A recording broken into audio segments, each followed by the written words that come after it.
Tonight, if someone lies to you, the worst that happens is you stop texting them back. Maybe you vent to a friend, maybe you post about it. You move on, they move on, life continues.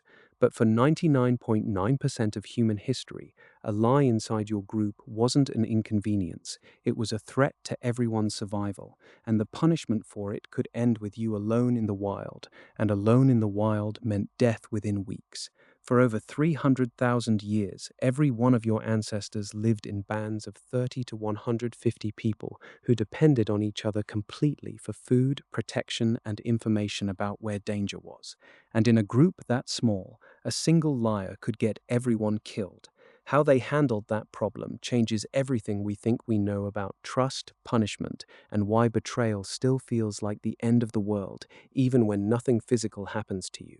Let's start with the problem, because the problem is math. A hunter-gatherer band had no police, no courts, no written laws, no way to check anyone's story. If someone said the waterhole to the east had dried up, or that the group 3 valleys over was hostile, or that they'd shared their meat fairly, the entire band had to take their word for it. There was no other option, which means trust wasn't a nice to have. It was the entire operating system the group ran on, and one bad actor could corrupt it completely. Of every threat early humans faced, a member of their own group who couldn't be trusted may have been the most dangerous, because predators you could see coming, a liar you couldn't, and the reason is your brain again. Human beings evolved unusually large brains partly to track something almost no other animal has to track: who did what to who owes who, and who can be believed. The anthropologist Robin Dunbar has argued that language itself evolved primarily for this purpose, not to describe the world, but to monitor reputations across a group too large to personally watch everyone at once.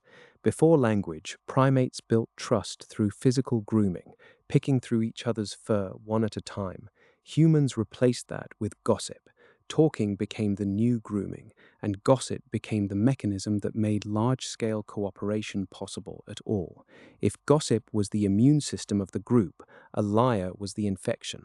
So how did they deal with it? The answer is something modern life has almost entirely softened into nothing. They made lying unbearably expensive, socially, publicly, and sometimes permanently. Among the Jufuansi of the Kalahari, anthropologist Richard Lee documented a custom now known as insulting the meat. When a successful hunter returned with a large kill, the group didn't praise him. They mocked the kill, calling it worthless, scrawny, barely worth carrying home. Lee asked why, and a hunter explained it plainly. Praise a young man too often, and he thinks he's a chief, and thinks the rest of them are his servants.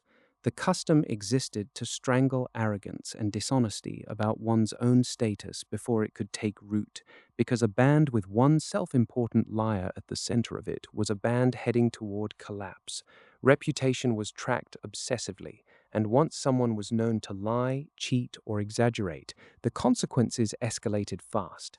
First came public shaming, open mockery in front of the entire camp, deliberately humiliating. If that didn't correct the behavior, the group moved to exclusion. The person was frozen out of hunts, left out of food sharing, ignored in conversation, and if the lying continued, threatening the group's survival, banned societies had one final option: banishment, being cast out of the group. In a world with no agriculture, no stored food, and predators in every direction, banishment was rarely framed as a death sentence, but it almost always functioned as one.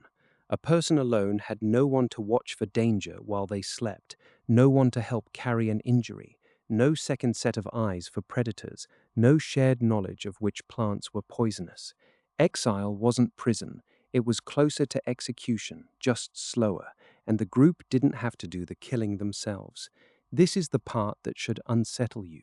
Your brain has never updated to reflect that this isn't how the world works anymore.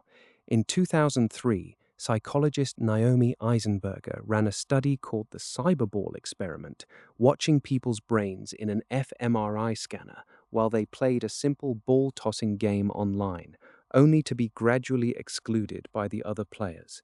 The brain scans showed activity in the anterior cingulate cortex, the exact same region that lights up during physical pain.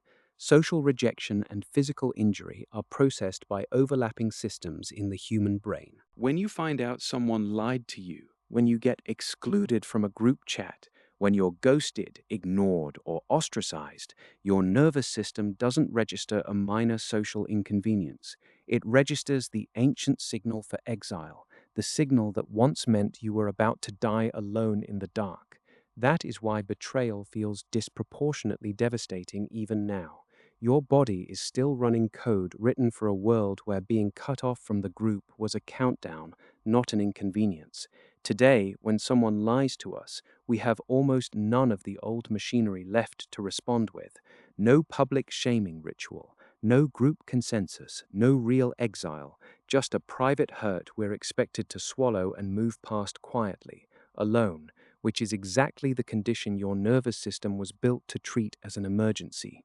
We traded a system that punished liars brutally but processed the pain publicly together for a system that barely punishes liars at all and leaves the person lied to carrying the full weight of it by themselves.